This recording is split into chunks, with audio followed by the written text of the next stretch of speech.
Hi, everybody. My name's Jason. I'm Caden. I'm Jaden. I'm Eli. And we are the Yahoo and the Torah channel, and we thank you guys very, very much for hanging out with us. Eli, we are the family that what? That believes that the law, statutes, and commands of our Creator are still alive to this day, if they are not on the cross, and we should still be keeping them. And who is our Messiah? Who brings salvation? And how does that happen, Jaden? That is by Yehoshua HaMashiach. People know him as Jesus, but his name is Yehoshua because Jesus is a pagan name. So his name is Yehoshua, and he brings us salvation because we have repentance from breaking the law. Yep, repentance from breaking the law. All right, so let's begin today. We are in Revelation 8, and we will begin to see what exactly it is. Now, do you guys remember the seals? Remember the other seals that came? We're on 7th seal. Do you guys remember the first seal of that? These are like the seals. Those are like the things that like bad things happen. Yeah, the seals are coming off the letters. So we got some dog action. Give me just a second here. All right, so we dealt with our dog issues. All right, so we're dealing with the seals on this, if you guys remember. And the seals were, like, basically they were, what? I think they're a letter, individual, like scroll or something, because every time he breaks the seal, he opens it and reads it. Yeah, and so that's what the kings of old used to do, is they used to take like a piece of wax, and they had like a ring signet or something of the sort, and a special ring, and they put the wax on there, and then when they sealed it, and you couldn't open that letter until you break that seal. And so now we're into the 7th seal, and yesterday's we talked about a lot of this, and it doesn't look good. It looks like bad things are coming upon the earth, and so as we look at this, probably from a different angle than most people, because if you listen to any teachers out there that are teaching from Revelations, they will sit there and they'll tell you, oh, this is going to happen, this is going to happen, this is going to happen, this is what this means. We're not doing that. All we're doing is we're just reading it and speculating on some of the stuff from what we know and what is happening in current events. Okay, so here we are. We're into the 7th seal. And when he opened the 7th seal, there came to be silence in the Shemaim for about half an hour. All right. So it seems like there's usually never silence. So are we talking Yah's day of 1,000 years equating into like 30 minutes? So that would be like a long silence? Or are we talking 30 minutes of our time? I think our time. So this is John. So I'm thinking it's our time. You think messengers are getting anxious, like sitting there wanting to talk? So it sounds. Are we led to believe that Shemaim is normally extremely noisy? Yeah, I think so. I think that Like lots of things happening? probably. And so all of a sudden this is something big. Silence in the Shemaim for about half an hour. Okay, 2. And I saw the 7 messengers who stand before Elohim, and to them were given 7 trumpets. Okay, now we have 7 days in a week, right? We have cycles of 7. Everything is about 7. As we get into Revelations, we're talking about the 7 churches. We're talking about the 7 menorahs. We're talking about the 7 scrolls, the 7 seals. Now we're talking about the 7 messengers, and they were given 7 trumpets. So everything is all about 7s. We're total 7s. 3. And another messenger came and stood at the altar, holding a golden censer, and much incense was given to him, that he should offer it with the prayers of all the Kodeshim upon the golden altar, which was before the throne. Okay, I don't know if you guys actually know what a golden censer is, or a censer, but it is like the Catholics will do that. The Catholics have this, this like, I don't know, like a jar thing or something, whatever it is, like the incense thing with a chain on it. And they come by and they'll like swing it back and forth, and the censer will go up, and it's just something burning inside of this thing. What do you guys make of this? That the prayers of the saints were going to be offered it onto the golden altar. What do you guys make of this? I think it's the prayers of those who are afflicted, the prayer of those it's like offered as like a sacrifice of their like trials and tribulations, like a sacrifice of them. So I guess there's something interesting here, that is every prayer something special to Yah? Like, is our prayers, or are they saved? Are they what do you guys think of this? Speculate on this. I mean, because it says that the prayers of all the Kodeshim, prayers of all the saints, that they were going to all offer this, and the prayers on the golden altar. I don't know whether they're going to sacrifice in the Shemaim, but Well, he's offer it, right? Offer. I don't know sacrifice, but I mean you can offer it without sacrificing it, right? Why do you think the prayers of the saints go up on the golden altar, which is before the throne? And so before the throne, we would know that maybe Yahuwah hears them more. I think it's like a spiritual bloodshed, like a spiritual like slaughtering, right, of their souls. Like when they're in the prayer of the saints, we're talking like there are times of affliction. These prayers are of the times of affliction. So were all these people being totally afflicted, and that was their prayers before it was ended, or something? That was like their supplication was the prayers to Yahuwah. Interesting.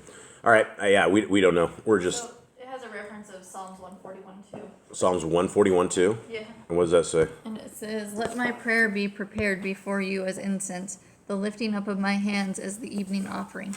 Okay. All right. Well, thank you, Miss Nicole. Didn't tell you much. No. All right. 4. And the smoke of the incense with the prayers of the Kadeshim went up before Elohim from the hand of the messenger. Okay. What do we make of this? So the messenger delivers prayers. Does the messenger deliver all prayers? Is this what we're saying? Because we had an incident the other day where we prayed and immediately something happened. It was like, will you please pet the dog, please? Immediately after we prayed, we saw the effects of it. It was speed of light style, speed of sound, barely able to get it out of our words before action took place. Do you guys think our prayers go to Yah right now, or do they go to messengers, then go to Yah? What do you think? Caden, let's just go around and let's just do what you think, and I'll say what I think. Caden, what do you think? I think there are like multiple messengers that can bring up the prayers. I think that's how it works. I think because we know that the messengers like have to go to Yahuwah in the Shalom to talk to him. We know that from Adam and Eve that they have to go up there and they have to talk to him. Yeah. So Jade? What do you think? I think Yah hears everything, but I think the messengers tell him the importance of it. Eli?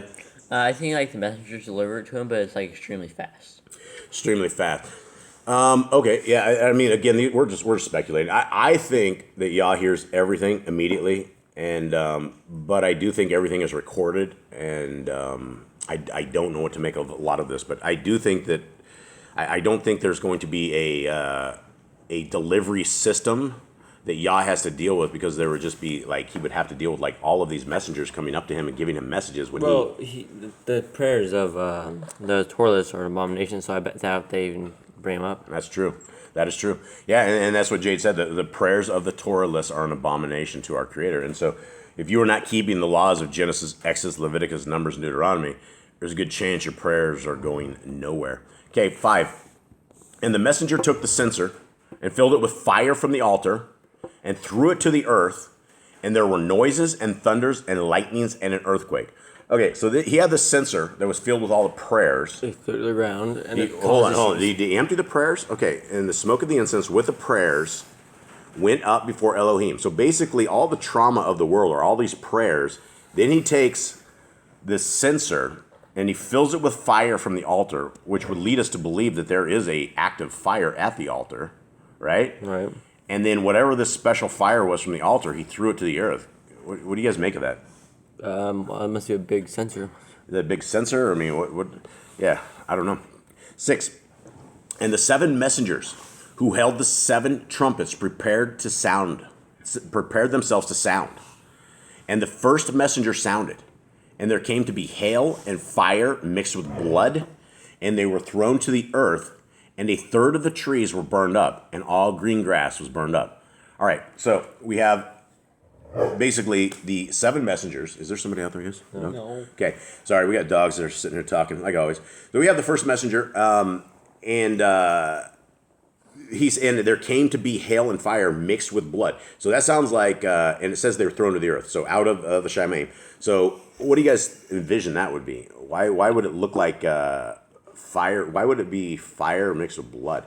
So if you had hail, you're going to be cold, and you have fire, you have hot. But the mix with blood, I mean, that could be maybe that's causes death. Or maybe it looks like blood. Maybe like the fire and ice or something makes it. Maybe the fire is not yellow. Maybe it makes it turn red or something. I don't know. Interesting. But whatever it is, it's super, super hot. And it's talking, a third of the trees were burned up, and all green grass was burned up. Okay, so we're talking a third of the world just gets totally torched, right? A third of the trees are gone, and a third of all grass is completely gone. So right there, that would cause massive famine. It would just be whatever you had. I mean, there would be a tremendous amount of things. Losing a third of all your trees that's a lot of trees. That's a lot of grass as well. 8. And the second messenger sounded, And as it were, a great mountain burning with fire was thrown into the sea, and a third of the sea became blood, and a third of the living creatures in the sea died, and a third of the ships were destroyed. All right, so the first thing destroyed most of the or destroyed a third of the earth. Now, this one, the second messenger, these are like what, the messengers of death or something? Yeah. And a great burning fire was thrown into the sea. So that could be like, who knows what that could be? It could be a meteor, or it could be anything. I mean, literally anything. But whatever it does, it destroys the sea. Like it pollutes the sea because it says the sea becomes as blood. What do you got? Mine says a great mountain. A great mountain? Yeah, it says the second angel blew his trumpet, and something resembling a great mountain blazing with fire was hurled into the sea. Yeah, and this one says that too. A great mountain burning with fire was thrown into the sea. And I mean, so it looks like, I mean, just a huge thing. It looks like They it. killed a third of the ocean life. Yeah, and a third of the living creatures in the sea died, and a third of the ships were destroyed. And that is going to create even more die-off as well, because you're going to have dead things everywhere. So now we have a third of the land that we can occupy dead, and you have a third of the seas that are all dead. Okay, 10. And the third messenger sounded, and a great star fell from the Shemaim, burning like a torch, and it fell on a third of the rivers and on the fountains of water. And the name of the star is called Wormwood. Okay, let's stop with that, because there's so many people that go off on wormwood, and I mean, there's people literally believe that wormwood. These are the people that is some sort of a planet, and the people that are round baller people believe that wormwood is like a planet that's going to come destroy the earth or something of the sort. Right. Now it says right here it's a star, right? It's a star, and we see stars fall all the time. Well, this star, whatever's wrong with the star, whatever happened to it, the third of the waters became wormwood, and let's see. Okay, let's continue on. Let's see if we can figure this out. And a third of the waters became wormwood, and many men died from the waters because they were made bitter. Okay, so like poisonous. So a third of the ground is tossed up. A third of the oceans is tossed up. Now all the rivers, and it fell on a third of the rivers. So are we thinking that the third of the rivers is yet another third that wasn't burned up the first time? Yeah, I guess so. I mean, I don't know. I think it specifically targets certain areas. Yeah, and how would this fall on? How would this pollute a third of the world? It would have to be like a fairly large thing. Like there would have to be something that really owned the water, and I don't know. Fascinating. All right. Well, lots of people are. You're going to die because the water's made bitter. You're not going to be able to drink that as well. Yeah, so something falls into the river, probably shouldn't drink it. Yeah. Well, you're not going to have a choice. It sounds like people aren't going to have any water at all. Okay. 12. And the fourth messenger sounded, and a third of the sun was struck, and a third of the moon, and a third of the stars. So the third of them were darkened, and a third of the day did not shine, and likewise the night. Okay, you guys notice that we're getting thirds of everything? Yeah. It's like, 1/3 of the earth is destroyed, 1/3 of the oceans, and 1/3 of the rivers are taken out. And now 1/3 of the sun was struck. So how would that look, gentlemen? How would that look, a third of the sun struck? so you basically be like, go from nighttime, you'd have morning time, no sun, and then a little bit of sun towards the end of the day. Right, or Or some point during that time. I think or the sun just like less brightness. a third, it could be, or like somehow a third of it is covered up somehow.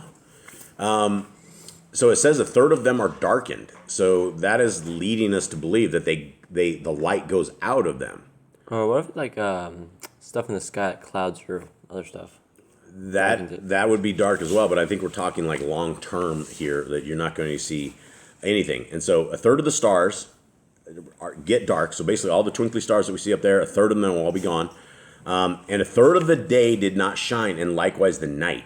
Now, I wonder how many days this is, or if this is all in one day, and this is over in a day, or if this becomes permanent. Any thoughts? I think it's probably permanent until it ends, I guess. It says a third of the day. It doesn't like continue on and say, and days will not shine anymore. Maybe it's like one eclipse type thing. Maybe. And a third of the day did not shine, and likewise the night. 13. And I looked, and I heard an eagle flying in mid-Shemaim, crying with a loud voice, woe, woe, woe to those dwelling upon the earth, because of the remaining blasts of the trumpet of the three messengers who are about to sound. Yeah, it gets even worse. Yeah, and I mean, you already had, right now at this point. Now, is this in the future, or is this in the past, or where are we at in this? I think this is future stuff. I think this is all future stuff. I don't remember anything being mentioned like this in the past, so I'm pretty sure this is probably Yeah, future. we've never had a day where the third of the sun is out, or we haven't had stars fall to the ground. I'm sure people have seen a falling star or debris of a falling star, but as far as the trauma that the world is going to undertake, we're not quite there yet. And so these are all the signs that when you see darkness in the sky for a third of the day and all of this stuff, that we are entering into this part of Revelations. And right now, this is definitely in the future. We have not seen any of this yet, and I think that's a good thing because this sounds really grim. So my hope and prayers is that when all this is happening, that Yah has executed the extraction plan for all of us, and that we are on our way to the kingdom to come, and that we do not have to befall all this crazy madness that is about to befall. But even if we do, then all glory to Yah, and may his will be done, and may the devils and demons be put away. Okay, well, I guess that is it from everyone here at Boss Clan. We thank you guys very, very much for hanging out with us. We'll be live tonight with Sirach. Yep, we will be live tonight, Yah willing, with Sirach. And so for those who want to hang out with us, we will be there. It's our Wednesday night Sirach. Thank you guys very much. Have a wonderful day. All right, Shalom.